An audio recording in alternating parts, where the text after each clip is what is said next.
Éxtasis del día de la exaltación de 1835. El día 14 de septiembre, día de la exaltación de la cruz del año de 1835, estando yo acostada, serían las 10:30 cuando oí un golpe como en el techo de mi celda, que me hizo sentar en la cama.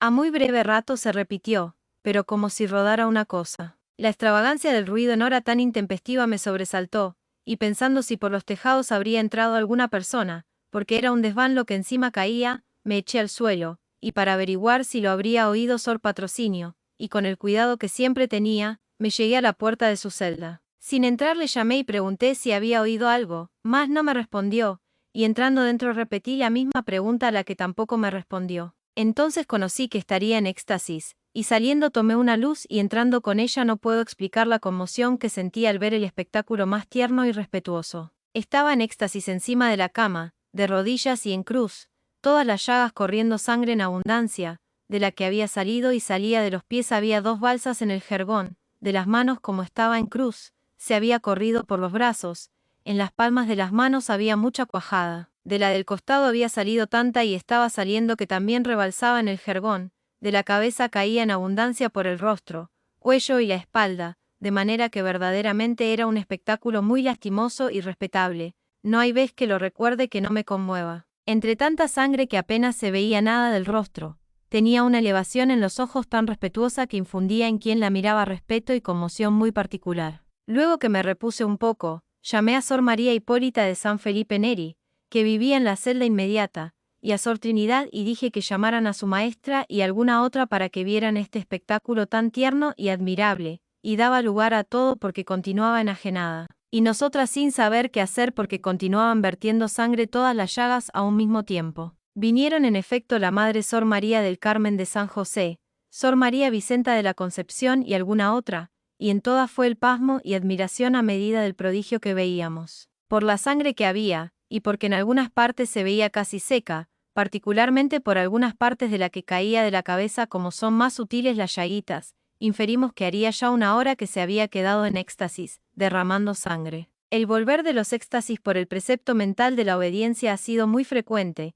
y siempre ha vuelto cuando se lo he mandado. Es verdad, que aunque alguna vez lo he hecho por probar, pero me parece que nunca por vana curiosidad, las más veces ha sido porque se quedaba o la encontraba así en postura penosísima, y conocía que aunque entonces no sentía nada, pero en volviendo había de resentirse mucho, lo que en mi concepto es más admirable, y esto no tiene número las veces que ha sucedido, es que estando en éxtasis y toda absorta, oiga y entienda cuántos encargos le he hecho mentalmente, pero con la particularidad de que si no le he mandado al mismo tiempo que me manifieste si me ha oído, guarda siempre su secreto para sí, más interviniendo el precepto dicho, cuando volvía me lo manifestaba o con una mirada fija, o diciendo, ya te he oído, y si le encomendaba muchas cosas solía decir, cuanto ha hablado ausencia. Cuando volvía de los éxtasis, por mandárselo yo, me miraba tan graciosamente como quien dice, me has quitado mis delicias, y otras veces volvía preguntándome qué quería, de manera que muchas veces estaban presentes algunas religiosas, y como no podía saber lo que yo mentalmente trataba se quedaban pasmadas. Es materia imposible referir las gracias rarísimas de sus continuos éxtasis. Daré algunos sucesos sueltos que manifiestan la grandeza de esta alma, en toda clase de virtudes y gracias. Milagros 1.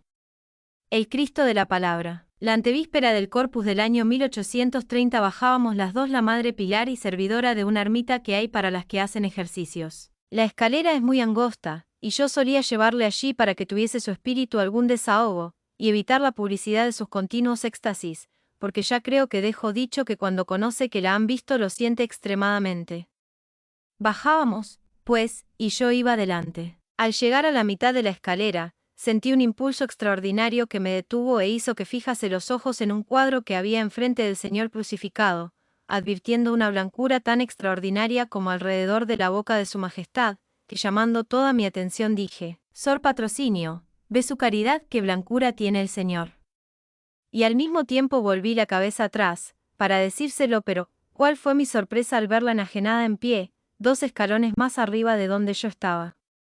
2 ríos de lágrimas caían de sus ojos y estaba inmóvil, como que estaba en éxtasis. Aguardé a que volviera, y como ya he dicho que tarda un poco aún después de volver en ponerse en su estado natural, y si se le pregunta en este intermedio responde lo que ve, Le volví a preguntar lo mismo y me respondió: no ve ausencia que está hablando el Señor. Luego que volvió en sí me preguntó quién cuidaba aquel cuadro, y si se lo daba para cuidarlo a ella, le dije que sí. Y al instante lo alcanzó ayudándola, y lo limpió y empezó a adornar y a ponerle luces. Yo le pregunté que me dijera qué era lo que había hablado el Señor, y me dijo que las palabras del Señor habían sido estas: esposa mía, cuídame tú, porque mis esposas me han abandonado. Este es el Santísimo Cristo de la palabra que, según la tradición de unas a otras, había estado en grandísima veneración y se dice que habló a una monja, y le hacía grandes fiestas ella, teniendo sus delicias con su majestad y aún se veía algún resquicio que lo manifestaba, pero al presente estaba cubierto de polvo y sin más atención que la de los demás cuadros que había en el claustro.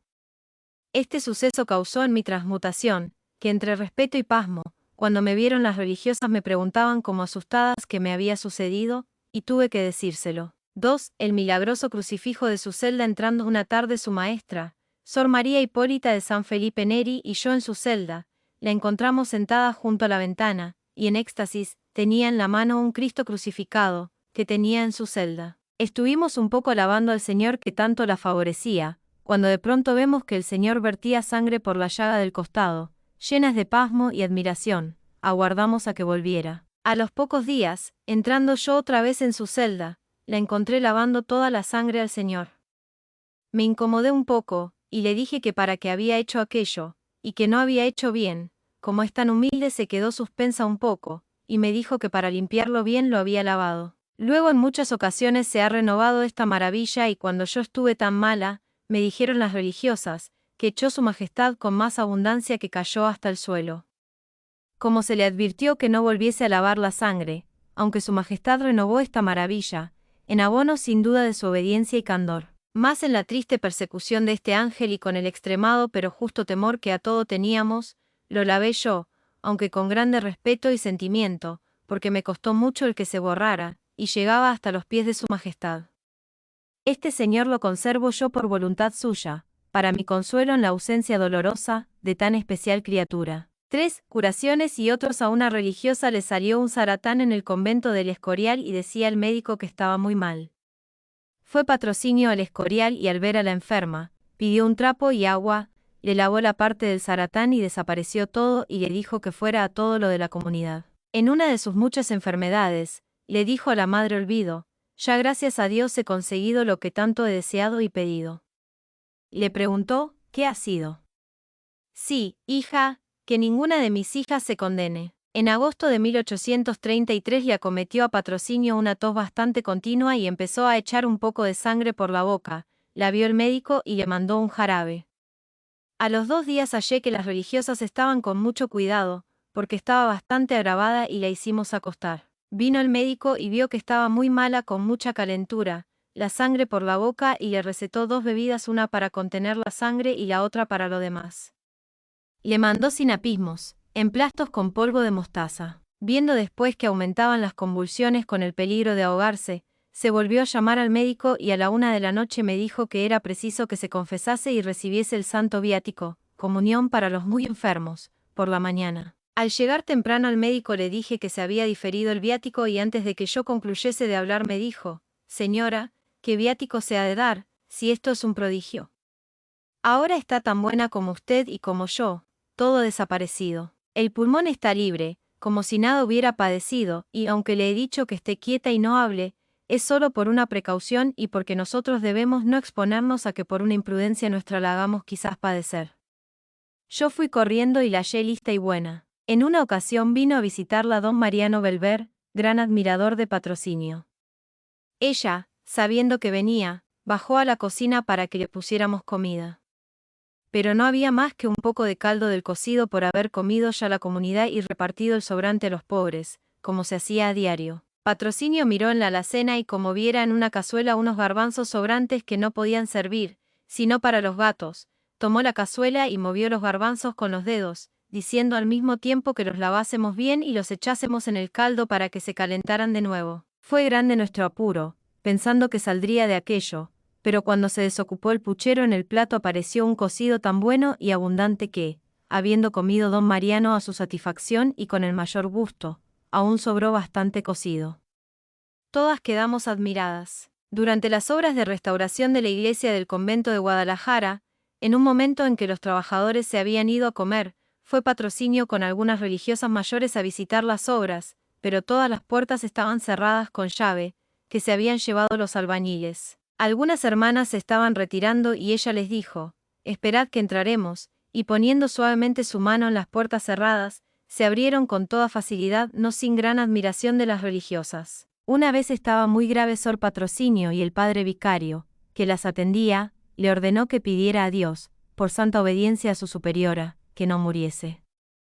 La obediente súbdita obedeció y cesaron sus vómitos de sangre y se curó. Refiere la madre Pilar: «Caí gravemente enferma, y a juicio del médico en gran peligro, el año de 1832.